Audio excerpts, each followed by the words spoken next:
Hello folks, this is Justin with Mach Speed Hobbies coming at you with a OMP Hobby M2 helicopter setup. Initially I'd had this on my IX12 Spektrum radio, but I figured it would probably be more doable to do this on the DX8 for the guys that don't have the IX12. So everybody knows the DX6 through DX9, pretty similar programming logic on all of those radios. So, of course, we went ahead and set up a heli. We'll go ahead and enter the menu and show you what we've done here. Now, dual rates and expos, this is totally up to certain people are going to want to do this maybe on the same switch as your mode switch.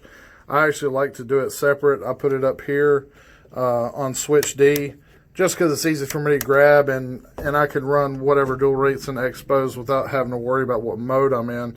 I can work them independently. So dual rates and expo. So right here on aileron, that is your low rate, 75 dual rate, expo 30% on switch D,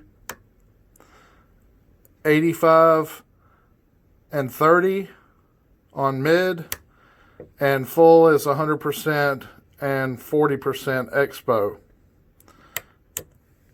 So switching to elevator, low rate 75 and 30, mid rates 85 and 35, high rates 140 and 40.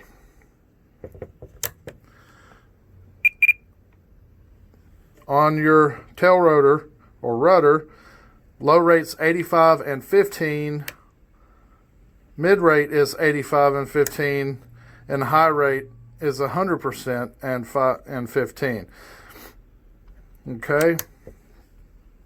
So we'll back out of that. And then, of course, I set up the throttle cut. It recommends to do 130%, negative 130%. Pretty standard is switch A, which is this switch right back here on the back. Some people also use this as a gear switch, but that's going to be your throttle hold. That'll cut the throttle whenever you need to completely stop the helicopter. Or I would highly recommend you use that whenever you need to disable the helicopter for any reason. Now, throttle curves.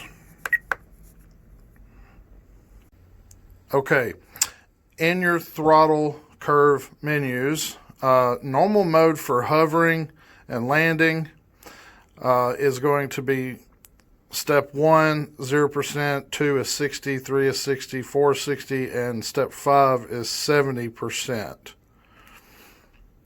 And then we'll scroll over here to flight mode 1, which is your first idle up mode. We're going to set that at 85% for first step, 2 is 70, 3 is 70, 4 is 70, and 5 is 85%.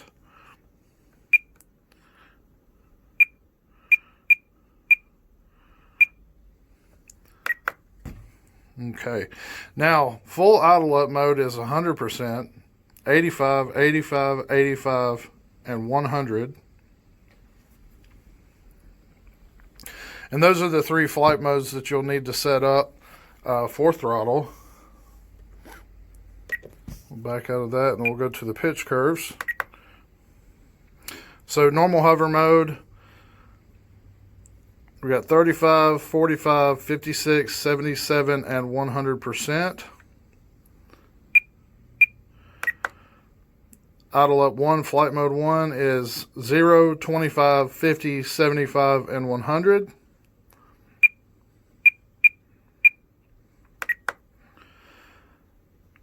Your full idle up is, and for aerobatics, is 0, 25, 50, 75, and 100. You may notice that I've got Expo active on all those.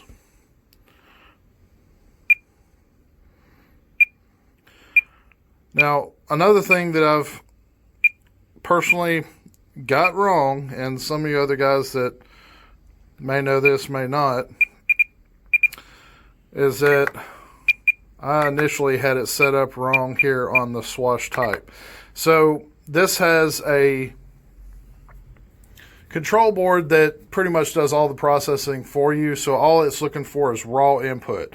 So even though this is technically a 3-servo 120-degree Swash plate, do not set it there. It will act all kinds of crazy. You end up wrecking the helicopter. So what you want is you want to set it for normal.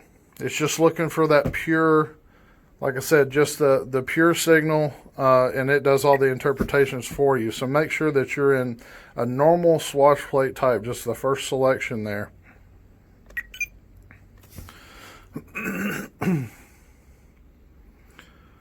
Okay, so that's pretty much the setup. Of course, there is one thing that you do want to go through and check here. You want to go down to the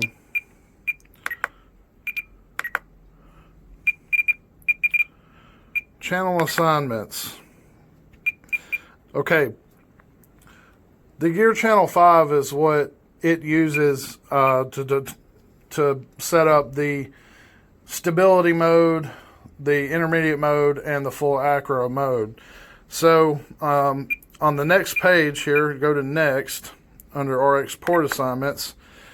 What I did is I go down here to your 5th gear, number 5 channel gear, assign it to the switch that you use for your flight modes. I use B, but you know, if you're using another switch, whether it be C, D, F, whatever it is, you want to assign it to that same switch. That way in hover mode you'll have full stability mode, and then when you switch to idle up 1, flight mode 1, you're going to have the intermediate with limited bank angles, and then when you switch into idle up 2, flight mode 2, then it's going to go to full acro mode with no extra stabilization, no self-righting, and no bank limits, so you can do full 3D.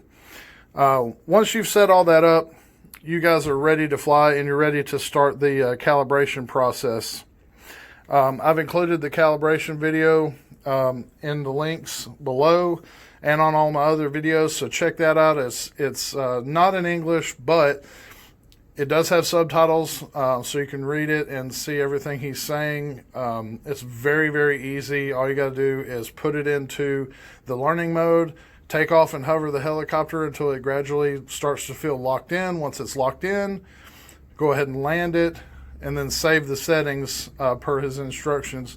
And from that point, you're ready to fly. And this thing is rock solid. Beautiful flying helicopter. You guys are going to absolutely love it. I was going to do some aerobatic flying and actually get it on video today, but unfortunately came a torrential downpour here, so it's been raining all day. The next nice day that we get, I'm going to get out there and get that footage for you guys. People, don't forget, hit that like and subscribe button and subscribe to notifications so that when these new videos comes out, you guys are the first to know about them. Thank you so much. We'd love to hear your comments in the comments below. Thank you.